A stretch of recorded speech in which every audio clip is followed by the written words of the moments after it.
Bonjour à toutes et à tous, comment ça va ? Vous avez peut-être déjà vu ou entendu le fait que labourer un sol serait mauvais pour lui. Je vous propose qu'on se penche sur cette question. J'ai fait l'interview de Raphaël, un agriculteur qui vit à côté de Saintes, en Charente-Maritime. Son exploitation s'appelle les potagers de Beauregard. Il a bien voulu m'expliquer pourquoi, pour lui, il serait préférable de ne pas labourer. Et du coup, comment il fait ?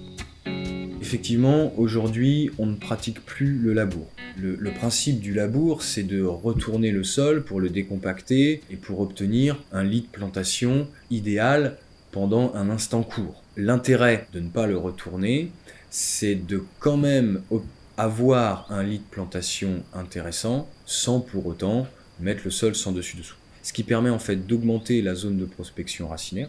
On a des passe-pieds entre chacune de nos planches qui ne sont jamais travaillées, sur lesquelles va venir rouler notre tracteur.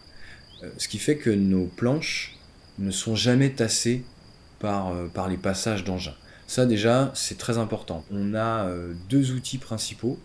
Le premier outil, c'est un décompacteur profond, c'est un outil à dents, tout simplement, une grande griffe, qui va venir griffer notre sol. Alors là, ça ne retourne pas le sol, ça n'a pas d'énormes conséquences sur la vie du sol, mais ça va permettre de décompacter en profondeur les zones tassées, notamment par d'anciennes pratiques.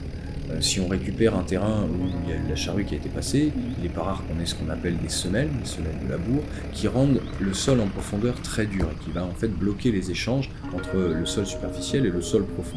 Nous, avec cet outil, on va venir casser ça, on va venir décompacter en profondeur, ce qui va permettre de nouveau un lien entre les couches superficielles et les couches profondes. Et ensuite, pour préparer nos lits de plantation ou nos lits de semences, on utilise une herse rotative, donc un outil de rotation à la verticale, qui va permettre de ne pas non plus créer de semelles, parce que contrairement au rotavateur qui va avoir un travail à l'horizontale, en fait à chaque fois il va venir lisser le sol et créer une légère semelle, alors moins grosse qu'un labour, mais une légère semelle quand même. Du coup, notre herse rotative, elle va considérablement limiter cette création de semelles, sachant qu'en plus nous, on va l'utiliser dans les 5 à 10 premiers centimètres du sol.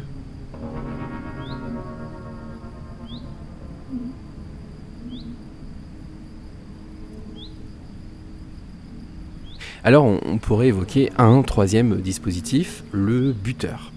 On va venir faire des buts en amont de certaines cultures, comme les poireaux, le céleri, la patate douce. La butte, c'est littéralement une surélévation du sol. La terre est meuble, travaillée. Elle permet à l'agriculteur de maîtriser sa culture, de rendre le travail plus ergonomique. Ça permet aussi aux légumes de pouvoir augmenter la zone de développement de leurs racines. Et accessoirement, ça facilite le désherbage. Alors par exemple, quand vous voyez un poireau, vous savez qu'il y a une partie blanche du poireau. C'est d'ailleurs ce qu'on mange en premier. Pour que ce soit blanc, ça a besoin d'être enterré, ça a besoin d'être à l'abri du soleil. Et là, pour le coup, on peut le planter en butte. Un poireau, c'est 15-20 cm de blanc en moyenne. Ça nécessitera du coup 15 à 20 cm minimum de hauteur de butte. Le fait que les légumes soient sur des buttes les isole contre le trop-plein d'eau. Le trop-plein d'eau qu'on peut voir certaines années.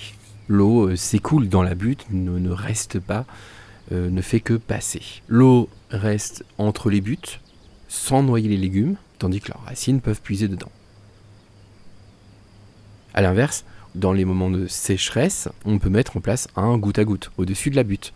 L'eau sera bien répartie, la plante pourra bien en profiter et la ressource en eau sera rentabilisée correctement.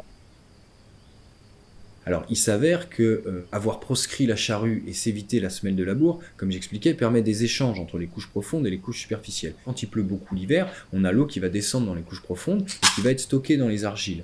Et en été, par capillarité, cette eau, elle est susceptible de remonter. Alors, si elle est bloquée par une semelle de labour, elle ne va pas pouvoir remonter. En fait, une semelle de labour, c'est double peine. Ce qui fait que commencer déjà à moins travailler son sol et surtout à ne pas créer de semelles, va permettre l'économie de la ressource en eau. On va moins en utiliser. À un moment donné, les légumes, ils ont aussi besoin d'eau. Tout le monde a besoin d'eau. Le sol est résilient. Et c'est pas parce qu'on va le travailler sur une couche superficielle qu'on va le détruire. La preuve en est, c'est que la culture sur laquelle on va travailler le plus profondément notre sol, c'est la carotte, et que cette année, on a pu ramasser des cèpes dans nos planches de carottes.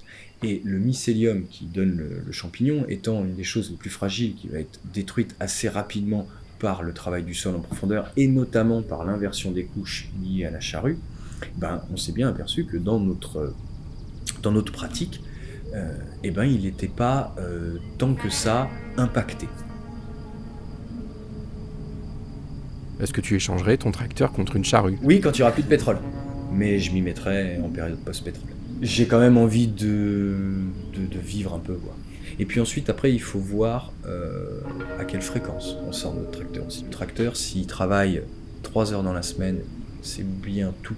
Je pollue, je pense, beaucoup plus avec mon véhicule de livraison qu'avec mon tracteur. Eh bien, merci Raphaël. Ce petit film est en fait un extrait d'une interview plus longue que nous avons fait ensemble et qui portait sur le label AB Biocohérence.